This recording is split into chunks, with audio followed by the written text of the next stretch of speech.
आदाब, मैं हूं मुमताज आलम। से बात करूंगा मैं ब्रजमंडल यात्रा की, जिसके लिए वीएचपी यानी विश्व हिंदू परिषद पूरी तरीके से अड़ा हुआ है कि कुछ भी हो, लेकिन हम ब्रजमंडल यात्रा को पूरा करेंगे। उसने ऐलान कर दिया है, जबकि नू का जो प्रशासन है, नू इंतजामिया ने बिल्कुल क्लियर कट कर दिया है कि कोई भी यात्रा निकालने की इजाजत नहीं है। दरअसल ये जो इंतजामिया है उसकी फिक्र ये है कि चूंकि G20 की मीटिंग होने जा रही है और उसकी बड़े पैमाने पर तैयारियां हैं, दिल्ली 3 दिनों के लिए जाम रहेगी। ऐसे में इंतजामिया और सरकार नहीं चाहते कि कहीं किसी किस्म की कोई बात पैदा हो या झगड़ा या फसाद हो, और इसलिए सरकार की जानिब से बिल्कुल साफ साफ मना कर दिया गया है कि ये जो 28 अगस्त को वीएचपी की जानिब से ब्रजमंडल यात्रा निकालने की बात कही जा रही है, इसके लिए किसी भी तरह की इजाजत नहीं है। लेकिन वीएचपी बिल्कुल लड़ा हुआ है। वो ये कह रहा है कि यात्रा तो हम निकालेंगे। उसका कहना है कि ये बार बार कहना कि इंतजामिया की जानिब से, प्रशासन की जानिब से हमें इजाजत नहीं मिली, हमारी परमिशन रद्द कर दी गई। सवाल यह है कि हमने परमिशन मांगी कब थी कि उसे रद्द कर दिया गया। इसका मतलब साफ है कि इससे पहले भी जो वीएचपी ने ब्रजमंडल यात्रा निकाली थी, उसमें भी किसी किस्म की परमिशन नहीं ली गई थी। और अब वीएचपी ने ऐलान किया है कि हम पूरे दल बल के साथ, पूरी ताकत के साथ ब्रजमंडल यात्रा निकालेंगे। ये साफ साफ कह दिया गया है। वीएचपी ने सरकारी फरमान का मजाक तक उड़ाया है और कहा है कि हम किसी भी तरह की बात नहीं मानेंगे। VHP leader general secretary Surendra Jain ने कहा है कि दल बल के साथ हर हाल में ब्रजमंडल यात्रा करेंगे और इसका ऐलान हमने कर दिया है।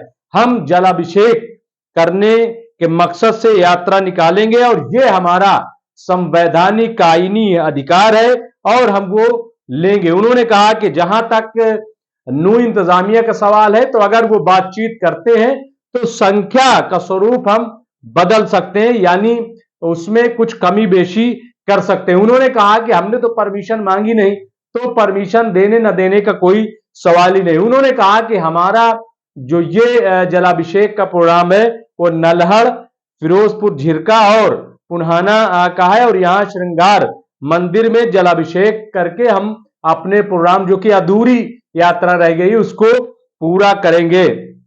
डीजे को लेकर के सवाल उनसे किया गया तो उन्होंने कहा कि हम डीजे नहीं ले जा रहे हैं, लेकिन अगर कोई जो हमारी यात्रा में शामिल है अगर वो लाता है तो हम उसको मना नहीं करेंगे। अब ये आप देखिए कि यहां पर ये बात उन्होंने साफ कर दी कि डीजे रहेगा। उन्होंने कहा कि 28 अगस्त को जो हमारी ब्रिज यात्रा है, ब्रजमंडल यात्रा, उसकी तैयारियां मुसलसल जारी हैं और हम ये यात्रा निकालेंगे, किसी भी सूरत से मानेंगे नहीं। तो एक तरफ जो नू इंतजामिया है, दूसरी तरफ ये वीएचपी के लीडरान हैं जो मुसलसल इस बात के लिए बजिद हैं कि यात्रा हम निकालेंगे। जहां तक मुसलमानों का ताल्लुक है तो उनकी तरफ से यात्रा के लिए कहीं कोई रोक की बात नहीं की जा रही, लेकिन उनका यह कहना है कि सरकार को यह यकीन दहानी करानी होगी कि किसी भी तरह की वहां पे जो बदअमनी है वो नहीं फैलेगी। यात्रा में कोई असलहा लेकर के नहीं जाएगा, यात्रा में कोई भड़काऊ नारा नहीं लगाएगा, यात्रा में भड़काऊ भाषण नहीं होगा। इन तमाम चीजों का ख्याल रखा जाए, क्योंकि इससे पहले भी यात्राएं निकलती रही और किसी किस्म की बात नहीं हुई। अभी हाल ही में सतपाल मलिक ने एक इंटरव्यू दिया, उन्होंने साफ साफ कहा कि दरअसल ये जो बिट्टू बजरंगी है और मोनू मानेसर, इन्होंने जो भड़काऊ बयान दिए, इन्होंने जिस तरीके की बातें की हैं वहां पे कि कोई कह रहा है दामाद बन के आ रहे हैं, कोई कह रहा है बहनोई बन के आ रहे हैं, इस तरीके की जो वीडियोस चला, इसकी वजह से माहौल खराब हुआ और इनको गिरफ्तार नहीं की जा रहा है। मोनू मनेसर को कम से कम गिरफ्तार करना चाहिए।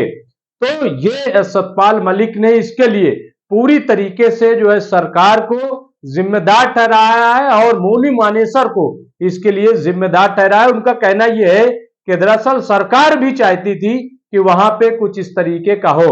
और बाद में आपने देखा कि वहां पे सैकड़ों मकानात जो है वो जमींदोज कर दिए गए, लोगों के मकानात जो है बुलडोज कर दिए गए। इससे बड़े पैमाने पर परेशानियां लाक हो गई हैं, पैदा हो गई हैं।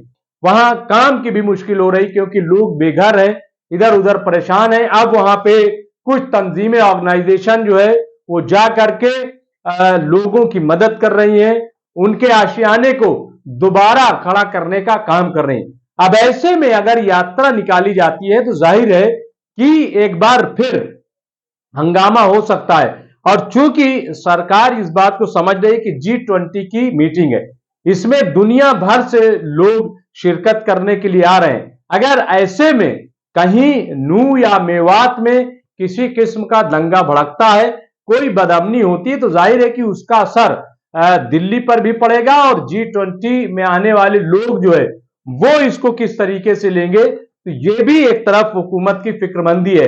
तो बहरहाल जहां तक नू मेवात का इस पूरा एरिया है, एक बात और कही जा रही है कि यहां का जो नौजवान हिंदू तबका है, जिसको गौ रक्षक बना दिया गया है, उनकी एक रिपोर्ट अभी सामने आई। उसमें कहा गया कि दरअसल ये बेरोजगार नौजवान है, इनको नौकरी नहीं मिल रही है, और अब गौ रक्षक के नाम पे इनको जिस तरीके से छोड़ा गया है, तो इनको लगता है कि शायद यही हमारा रोजगार है। उसको बतौर रोजगार जो है वो लेकर आगे बढ़ रहे हैं, और उनको लगता है कि गौ रक्षक कई ऐसे हुए हैं जो बाद में बड़े लीडर भी बन गए हैं, और उनके पास पैसे भी काफी आ गए, तो वो इसको बतौर नौकरी, बतौर रोजगार ले रहे हैं। और इसीलिए आप देखिए कि जगह जगह जो है गौ रक्षक के नाम पे नौजवान सड़कों पे हैं, और कई बार ये जो गौ को गौकशी के लिए नहीं बल्कि गौपालन के लिए जानवर लेकर के आते हैं, उनको भी जदुकूब करते हैं, उनसे भी पैसे ऐंठते हैं। तो ये रिपोर्ट जो आ रही, ये वाकई बहुत हैरान करने वाली कि जब सरकार की जिम्मेदारी है कि बच्चों को रोजगार दें, बच्चों को ज्यादा से ज्यादा शिक्षा दें, जब चंद्रयान की बात हो रही, चांद पर हिंदुस्तान पहुंच गया, ऐसे में इस तरह की तस्वीर बहुत ही अफसोसनाक है। तो बहरहाल अब यह देखना होगा कि क्या हरियाणा सरकार ये जो वीएचपी बार बार अड़ी हुई है, तो यात्रा निकालने की इजाजत देगी या नहीं देगी, और क्या सूरत पैदा होगी। अगर जबरदस्ती यात्रा निकाली जाती है, तो क्या सरकार की तरफ से वीएचपी के खिलाफ कोई कानूनी कार्रवाई होगी, ये देखने वाली बात होगी। बहरहाल ये इस वक्त बड़ी अजीब गरीब सिचुएशन है, और सरकार को ही इस सिचुएशन को देखना होगा, क्योंकि पहले ही से हालात कशीदा है, लोग काफी परेशान हैं। अब ऐसे में अगर यात्रा निकलती है, जाहिर है कि कहीं ना कहीं कोई ना कोई बड़ी घटना जरूर हो सकती है। सरकार इसका नोटिस ले रही है, वही इसको देखेगी। बहुत बहुत शुक्रिया।